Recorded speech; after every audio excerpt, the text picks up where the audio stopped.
Hi, my name is Tamara Cherry. I am making this video from Regina, Saskatchewan, located on Treaty 4 territory, the original lands of the Cree, Ojibwe, Saulteaux, Nakota, Lakota, Dakota, and the homeland of the Métis Nation.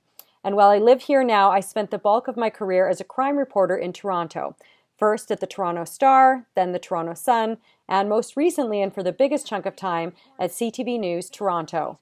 I think I was drawn into the crime beat by the rush of it all, the scanner chatter, breaking news, and ever-present deadlines, the go, go, go that all came to a stop, stop, stop when someone who is experiencing the worst hours of their life agreed to share their nightmare with me. Working on a beat whose reporters are often stereotyped as vultures and ambulance chasers, I considered myself one of the good ones. And for the record, there are a lot of good ones in Toronto. A senior Toronto police officer once told me that he would tell people to talk to me because I cared about victims, and I really did. I held back tears during interviews, cried for them on my drives home, then packed it all up and did it again the next day. I wanted to do good in this world. My job, I thought, was allowing me to do that. About a decade ago, I was approached by a Toronto area college to create a course called Victims and the Impact of the Media. My audience would be about 25 students a year who also wanted to do good in this world, not by reporting on victims, but by supporting them. When I began researching materials for the course, I found remarkably little, and so much of my teaching was based on personal anecdotes. I showed the victimology students how the media could be harmful for victims, but because most of them entered the course with the belief that the media re-victimizes victims, I really wanted to show them how the media could be helpful. Fast forward to late 2019. I left CTV News to launch Pickup Communications, a public relations firm that supports victims and survivors of traumatic events and works with different partners, including journalists, in the criminal justice sector. The pandemic hit and much of my meetings came to a grinding halt. And so I ventured to check one big thing off my very long list of things to do. I launched a research project examining the impact of the media on victims and survivors of traumatic events. This project has evolved into my biggest and, I think, most important piece of journalism yet. I started out by creating a survey for survivors of homicide and traffic fatalities, that is, those left behind, the next of kin. I chose this group because as a crime reporter, they were the victims/survivors I encountered most often. Quick note about wording. When it comes to homicides and traffic fatalities, I recognize that those who are left behind are victims too, and refer to them as survivors not to minimize their suffering, but because that is how many of them self-identify. My project would expand to survey and interview survivors of sexual assault and human trafficking, mass violence, and, to a small extent, the families of missing people. I also surveyed reporters who cover traumatic events. Today I'm going to discuss three parts of my project: the homicide and traffic fatality survivors, survivors of mass violence, and journalists who cover trauma. So, let's get started. With the exception of one respondent from New Zealand, each of the 71 participants were from Canada and the US. The blue markers you see are from homicide survivors. The orange markers are traffic fatality survivors. There were 45 survivors from Canada, 25 from the United States. There were 59 separate homicide cases and 15 traffic fatalities among the survivors. Of these survivors, 56 had no media experience prior to their loved one or loved ones being killed. 9 had limited experience. For example, the mother of a high-profile Alberta homicide victim had once written a letter to the editor and had been interviewed on the radio about her childcare center. 5 had extensive experience, including the mother of a traffic fatality victim in Saskatchewan, who is a spokesperson for a large publicly traded company. Despite most of the participants having no prior media experience, 44 of them, or 62%, were contacted by members of the media within the first 72 hours of their loved one's death. Of those who described their first experience with the media, 50 described a negative experience, while only 15 described it as positive. Among those with a negative experience was the widow of a Toronto police officer who was murdered in the line of duty, who had media outside her home within hours of watching her husband die on live television. Asked how she felt being contacted by members of the media in the first 72 hours after her husband's homicide, she responded, "Exposed, ambushed, intimidated, privacy invaded, overwhelmed, pressured, attacked." Of those with long-term contact with the media, typically those whose cases have gone cold or been prosecuted, 18 described their long-term contact as being positive, 4 described it as negative, and 8 described it as both positive and negative. Now, when it came to when survivors felt ready to engage with the media, there was a real mix. 11 or 15% said they were ready immediately, while 15 or 21% said they weren't ready for 2 or more years, and 9 or 13% said they have never felt or never will feel ready. An interesting takeaway is that even though 50 respondents reported having a negative first experience with the media, 52 said they see value in survivors sharing their stories publicly. So let's now take a look at what works for survivors and what doesn't. Let's start out by talking about the negatives. These responses came from open-ended questions. That is, I didn't have multiple choice options for them to choose from. What emerged were 40 different categories, some of which somewhat overlap. Here are the top 6. Of the 71 participants, more than half said that their interactions with the media and/or the media coverage of their case contributed to their trauma. Let's think about that for a second, because as a crime reporter, I had a personal code to not make the most horrible day of someone's life any more horrible, and to hopefully make it a bit better. And now to think, really to know, that I further traumatized deeply traumatized people is very troubling for me.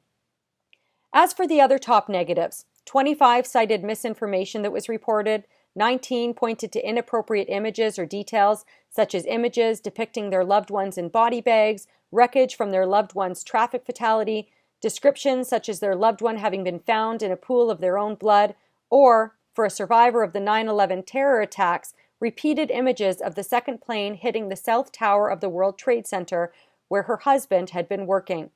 14 expressed issues about privacy concerns, 12 were disheartened about lack of follow-up from the media, and 11 described being accosted, harassed, stalked, attacked, badgered, followed, or hunted by the media. A lot of emotions emerged. 20 participants described feeling angry or furious with their interactions with the media or the media coverage of their case. 16 felt hurt, sad, or demoralized. 8 felt vulnerable.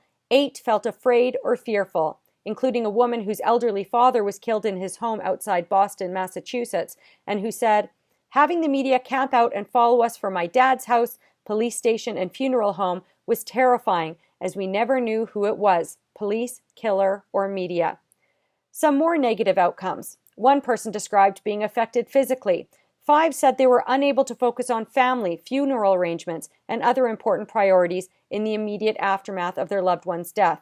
And 7, almost 10% of the respondents, reported that the media had a direct, negative, long-term impact on them personally. For example, the wife of the Toronto police officer wrote, "My experience with the media has had a negative and lasting effect on me. I am shy and private, and the exposure and invasion of my privacy, my family, my children, my husband's death added to the trauma and has changed me forever." A Detroit psychologist whose husband was the victim of a sensational homicide described how, over the following 18 months, I moved residences locally, changed offices, legally changed my name. Their actions complicated my caseload, removed professional boundaries between me and my patients. I had to involve the building security to keep them out. Eventually, I left my hometown altogether. It was hard saying goodbye to my support system, closing my psychology practice, and the townhouse I'd purchased that I really liked. Now, what about the positives? While less than 10% of participants did not have any negatives to report about the media coverage of their case, a quarter of them did not have anything positive to say. Of those who did, however, the top 6 positive outcomes that emerged were the kindness or empathy of reporters, followed by the opportunity to share their loved one's story, the feeling of pursuing justice or effecting change, the outpouring of community support that followed the media coverage, the ability to help other survivors by sharing their story, and using the media as an avenue for advocacy.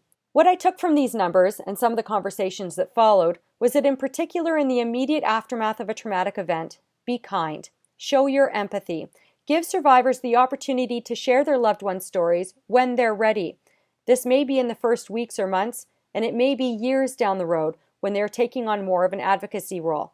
One of the questions I asked was what advice the survivors would give members of the media who cover traumatic events.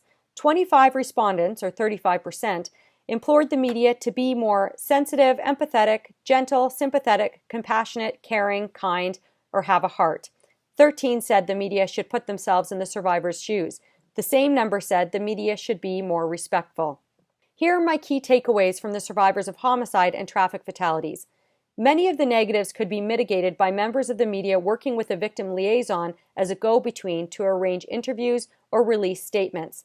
This liaison would ideally be trauma-informed and familiar with the media, or by a conversation explaining what the survivor can expect from the media coverage, including potentially upsetting images or details, who else you plan on interviewing, and the fact that even though the interview might last for half an hour, only a very small portion will end up in the story. One longtime homicide survivor who has worked with other survivors for many years told me it's important to ensure the survivor has a support person or ally with them during the interview, and that the journalist continually asks for consent to ensure the survivor remains comfortable with where the conversation is going. For example, after talking about what the deceased was like in life, the reporter could say something like, "Okay, now I'd like to turn to what happened this week. Are you comfortable talking about that?" Or, "I'd like to discuss what happened 1 year ago. Are you okay going there?" Many survivors were upset by the lack of follow-up, not just on the story down the road, but with the survivor in the hours, days, and weeks after the interview. There is also a need to be more mindful of the impact seemingly mundane coverage has on homicide survivors. As a crime reporter, I didn't think twice about all the roundups I would do in high-profile stories. I think of the year-end homicide lists, or these are all the people who have been killed in this neighborhood in the last 3 weeks, or at this intersection over the last 10 years. And suddenly, a handful of survivors who weren't expecting media coverage of their case are seeing upsetting images of their loved one's body under a blanket or their vehicle wrapped around a pole. I use those images all the time. The thought of it now makes me sad because I can only imagine the extra hurt that I caused. I'd now like to move on to coverage of mass violence. This is another big one with a lot of ground to cover, so I'm going to try to hit on the main points given time constraints. I surveyed or interviewed 10 survivors of mass violence incidents, all of them from the United States. Many of them were present for incidents that quickly became internationally recognizable simply by their place or date. With the exception of one survivor, none of the respondents to my survey was physically injured in their incident. But something I resoundingly heard in these surveys and interviews, and through other research, was the damage the media does by not acknowledging the physically uninjured as survivors. To give you an idea of the trauma suffered by these survivors, for hours, students hiding inside the choir office at Columbine High School waited for the gunfire they heard outside the door to come to them. They talked about dying. They talked about the things they wouldn't be able to do because they were going to die. They wrote their names in the ceiling tiles so people would know they were there if they died. These were teenagers, children. One of the students who was in that choir office told me that for years her trauma was triggered by the sound of helicopters because of the news chopper that was hovering above during those hours she thought she was about to die.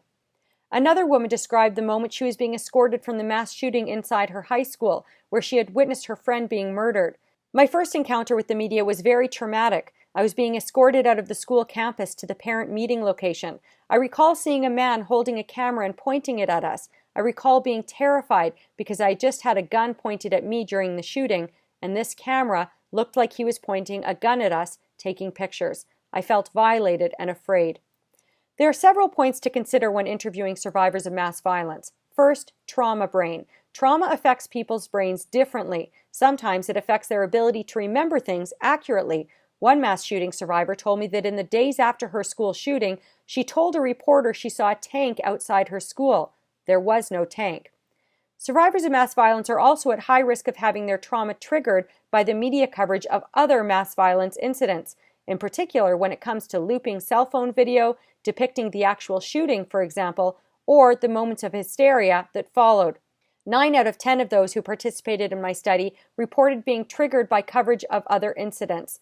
The same number of people told me that the media coverage of their case changed the way they consume media coverage. Many stopped watching or reading the news altogether. When you consider the growing number of people, in particular in the United States, who have been present for an incident of mass violence, that is a lot of people who are being affected on an ongoing basis by media coverage. It is important for newsrooms to have thoughtful conversations about how they cover these incidents between the spikes of coverage. Here are some questions to consider. What sorts of videos are necessary? How many times should these videos be played? When is an appropriate time to interview survivors? How can you take a more trauma-informed approach to these interviews? How can you validate the trauma of the physically uninjured? I'd like to move into the final section now. It's one that, as a former crime reporter, is very personal for me. That is, victims, survivors, and the impact on the media. Over the course of my career, I interviewed hundreds of trauma survivors. When I think of all the community members traumatized by incidents of violence, that number easily stretches into the thousands. I found them through the phone book, social media, and by knocking on their doors. I approached them at crime scenes, in courtrooms, outside funeral homes, and, most regrettably, in the waiting rooms of ICUs. And I did it all without any training for covering traumatic events. No trauma-informed interview techniques, nothing about self-care, none of it in journalism school, none of it on the job, and I'm far from alone. Of the 22 journalists who filled out my survey from across Canada and the United States, journalists from various market sizes, journalists with various levels of experience, none of them had received any meaningful trauma training before becoming a professional journalist, though 5 had received a little, including one who had received some trauma counseling as the daughter of a firefighter, completely unrelated to her journalism education. One respondent wrote, "In J School, I was taught the basics of gathering information during traumatic events, but nobody ever talked about trauma or how to interact with victims or survivors aside from a general try to be kind."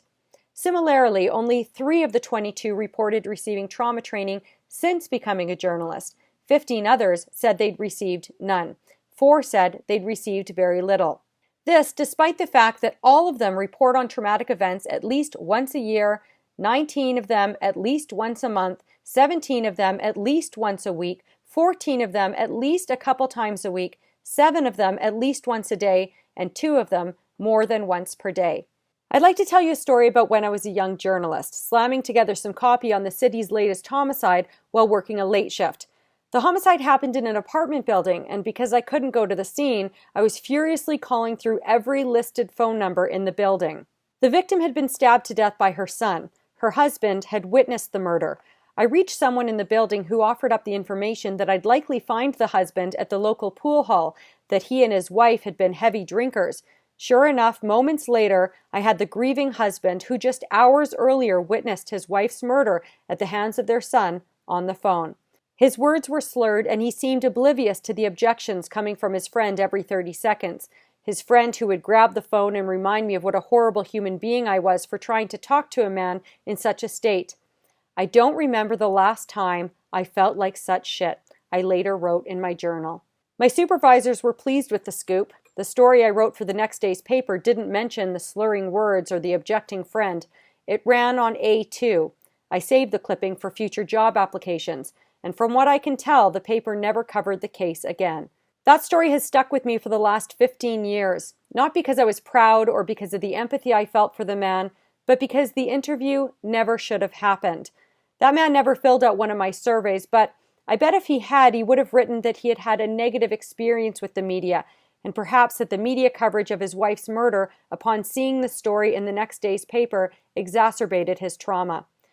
Of the 22 journalists surveyed, 5 said they felt comfortable reaching out to victims or survivors within the first 72 hours, including one who remarked, "Nobody likes to bother survivors or victims, but I found that their stories are more real and impactful if they haven't had days to misremember, to quash their emotions, to be told how to react, and to have their experiences and interests hijacked by helping relatives and friends."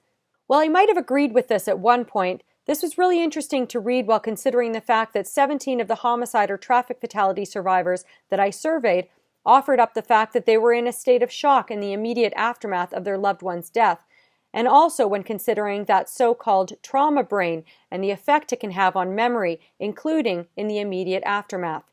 While 5 journalists said they were comfortable, 9 of the journalists said they were uncomfortable reaching out to victims or survivors in the first 72 hours. Said one, "It is the worst part of the job and the thing I like least about my profession." And another, "Oh, I absolutely hate it. It causes me a lot of stress and guilt, even when the victims or survivors seem like they want to talk, because I always worry that they'll regret it or that we're taking energy from them that they could use for self-care." And another, "I used to have no issues as I believed I was helping them. Then, twice I was first to let them know, and that is a horrible experience." Yes, it is. I've had that very regrettable experience myself, and I've carried the guilt of one such call for more than a decade now. One journalist who expressed discomfort with these pickups, as they were known when I started out as a journalist, pointed out that while he knows it can be harmful to the victim or survivor to take time away from other urgent priorities to speak with a journalist, if we're hearing conflicting or questionable information, need a photo, or need to counter negative things we're getting a lot of, the need becomes more essential. And I get that, I really do. As a crime reporter, I always said that I wanted to extend the opportunity to next of kin to talk. God forbid we don't reach out and then upset them even more when they see their neighbor or distant relative or long-lost friend commenting on their loved one's character. This speaks to two things. First, the fact that more collaboration is needed between journalists and victim service providers, media liaisons, family spokespeople, and investigators to gently broach the subject of releasing information publicly while providing the survivor with necessary information to make an informed decision. Second, it reminds me of an analogy that was shared with me by Eileen Green, who heads up victim services for the Las Vegas Police Department. It went something like this. You've had a long day at work and you finally sat down on the couch and turned on Netflix. You're enjoying a blissfully quiet night when you get a knock at your door. It's your neighbor who's arrived for an uninvited chat. You stand at the door with your show paused, chatting with the neighbor when you'd really rather be on the couch, and even though you don't want to, you end up inviting them inside, turning off your TV, and continuing your long day, because that's the polite thing to do. The problem is, when it comes to trauma survivors in that situation, they end up regretting the decision to let the media in down the road, either because they were in a state of shock and feel they were exploited, or it took them away from other important tasks like planning a funeral or comforting a child, or the message they wanted to get out there didn't make it into the story. Or because, like you sitting on your couch watching Netflix after a long day, they didn't want to let the media into their home, but they were doing the polite thing. These can all become points of trauma down the road. Eileen Green told me she hears it a lot. The, I wish I didn't do that. I was very uncomfortable. I didn't know that I could send them away. I didn't want to be mean. Now back to the impact on reporters. Asked what impact covering traumatic events had on them, 15 described being impacted negatively. Said one, I don't know that I know the full impact it has had on me, but I know that I think about death and dying a lot more than most people I know. I know that I cannot smell a campfire without thinking of the smell of decomposing bodies. Another, reflecting on her time regularly writing about and researching domestic violence, wrote, in retrospect, I realized that each story took a piece of me that I never did get back. I took the stories home, ruminated. I looked at men differently. My focus was on hope and education for readers, solutions, but I think the personal toll was cumulative and under the surface for a long time. And another, I have suffered from vicarious trauma and repetitive stress, and it became very difficult to continue in my job without addressing that. Said another, honestly do not want to contemplate this. And this from a long time, now retired crime reporter. I don't want to be a crime reporter ever again. Considering all the roles journalists are juggling these days, all the deadlines, the constant threat of losing their jobs, this is what one journalist had to say. I've thankfully never suffered from PTSD as a result of my work, but I definitely have felt pretty close to burnout as a result of covering emotionally sensitive and draining events. The combination of long hours, stress, and navigating a breaking news situation and trying to not cause additional harm while doing your job, it's heavy and takes a lot out of me. I reported on crime for 15 years. Aside from dark humor with my equally effed up colleagues in the field, I don't remember ever having a conversation with a manager about the importance of self-care. Like many of those who filled out one of my surveys, I recall a couple mass emails reminding us of the Employee Assistance Program after particularly traumatic events, but no recognition for the toll that reporting on trauma on a regular basis can take on reporters, photographers, videographers, editors who are viewing the footage, and so on. 16 of the journalist respondents agreed employers should play a role, a major role according to several of them, in ensuring trauma-sensitive coverage. 2 were unsure, 4 skipped that question. 19 agreed that employers should play a role, again a major role for many, in ensuring care of journalists. 1 was unsure, 2 skipped the question. I often had young journalists ask me over the years, how do you deal with covering all the trauma? What are your coping mechanisms? I had my go-to lines. First and foremost, I would say, you have to feel it. You can't completely detach because the emotion should come through in your writing. And to an extent, I still agree with that. And then there's the dark humor on the trucks. I cry on my drives home. I talk to my sister. I hug my husband. And I thought all those things were working until they weren't. Late last year, I had the good fortune of finding a therapist who understands vicarious trauma and how it can affect journalists. She asked me recently, "What difference do you think it would have made for you if you had regular bi-weekly therapy sessions throughout your career built into your schedule? A day every 2 weeks dedicated to talking it out."